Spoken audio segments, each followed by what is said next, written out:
Hello my dear students, यहाँ पर मैं आपको बताने वाला हूँ गॉस थ्योरम। चैप्टर 1 का लास्ट टॉपिक है गॉस थ्योरम। बहुत ही इंपॉर्टेंट टॉपिक है। एवरी ईयर बोर्ड में इससे क्वेश्चन पूछे जाते हैं। तो गॉस थ्योरम क्या कहती है, पहले उसको समझ लीजिए। The net electric flux link with any close surface is 1 epsilon not times the total electric charge enclosed by that close surface.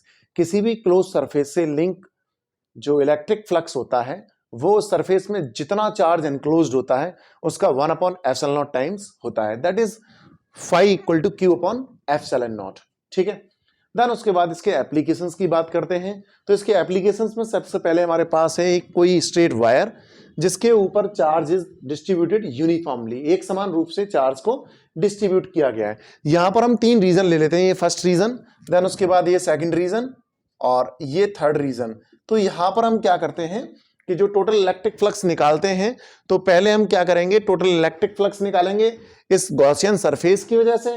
Then उसके बाद टोटल इलेक्ट्रिक फ्लक्स होगा गॉस थ्योरम की वजह से।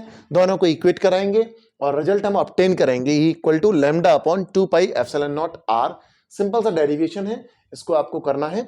देन उसके बाद इसी डेरिवेशन से E is inversely proportional to R। इस चीज का आपको ध्यान रखना है। जैसे जैसे हम इस चार्ज्ड कंडक्टर से ज्यादा डिस्टेंस पर मूव करेंगे तो वहां पर इलेक्ट्रिक फील्ड इंटेंसिटी रिड्यूस हो जाएगी।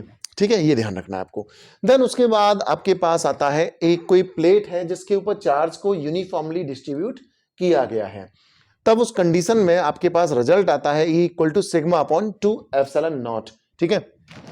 देन उसके बाद हमारे पास में ऐसी ही 2 प्लेट्स हैं और 2 प्लेट्स के ऊपर चार्ज को यूनिफॉर्मली डिस्ट्रीब्यूट किया गया है। और यहां पर हमने इस तरीके से चार्ज को डिस्ट्रीब्यूट किया है कि इसकी सरफेस चार्ज डेंसिटी और इसकी सरफेस चार्ज डेंसिटी, इन दोनों में क्या रिलेशन है कि σ1 इज ग्रेटर देन σ2। देन उस कंडीशन में हमारे पास 3 रीजंस आ जाते हैं। प्लेट P का हमने मान लिया है इसको प्लेट P, इसको प्लेट Q। प्लेट P के लेफ्ट रीजन में, प्लेट P Q के राइट रीजन में, और दोनों प्लेट्स के मिड में कितना इलेक्ट्रिक फील्ड की इंटेंसिटी होगी उसको हमने लिखा हुआ है यहाँ पे।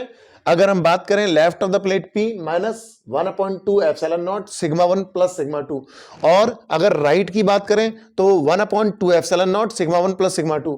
देन उसके बाद mid of the plate P and Q, इसमें रिजल्ट हमारे पास है 1/2ε0 σ1 - σ2। या तो आपको डायरेक्ट ऐसे क्वेश्चन पूछेगा, वैसे चांसेस नहीं रहते डायरेक्ट पूछने के, वो क्वेश्चन आपको घुमाएगा थोड़ा सा। यहां पर दे दिया उसने 2 सिग्मा और यहां पे दे दिया -3 सिग्मा, फिर आपको इन रिजल्ट्स में उन वैल्यूज को लगाना होगा, तब जाके आपका रिजल्ट आपको ऑब्टेन होगा। देन उसके बाद एक पॉसिबिलिटी ये भी रहती है कि ये वाली जो प्लेट P है इसके ऊपर है प्लस सिग्मा और ये वाली जो प्लेट Q है इसके ऊपर है माइनस सिग्मा। तब उस कंडीशन में हमारे पास में जो इलेक्ट्रिक फील्ड की intensity will exist between the plates P and Q के बीच में होगी और वो होगी σ/ε0।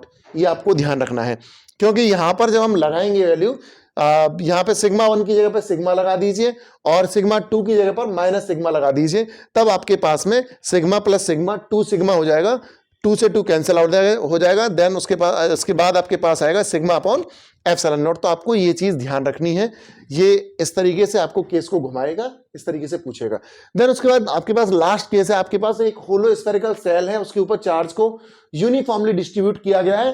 तो उस कंडीशन में आपसे पूछेगा कि एक पॉइंट है आउटसाइड द सेल, वहां पर इलेक्ट्रिक फील्ड इंटेंसिटी कितनी होगी। एक पॉइंट इस सेल के ऊपर और एक सेल के इनसाइड पॉइंट लेगा, वहां पर आपको इलेक्ट्रिक फील्ड इंटेंसिटी बतानी होगी। तो यहां पर हमारा जो रिजल्ट आता है E = KQ/R², स्मॉल r²। और अगर सरफेस की बात करेंगे KQ/R², और अंदर की बात करेंगे since no charge is enclosed by the Gaussian surface, inside कोई चार्ज नहीं है, इसीलिए यहां पर इलेक्ट्रिक फील्ड इंटेंसिटी 0 होगी इनसाइड द होलो सेल। तो ये आपको ध्यान रखना है। देन उसके बाद एक चीज और ध्यान रखनी है आपको, जो स्ट्रेट वायर है आपका, उसकी वजह से जो गॉसियन सरफेस है वो सिलिंड्रिकल होती है।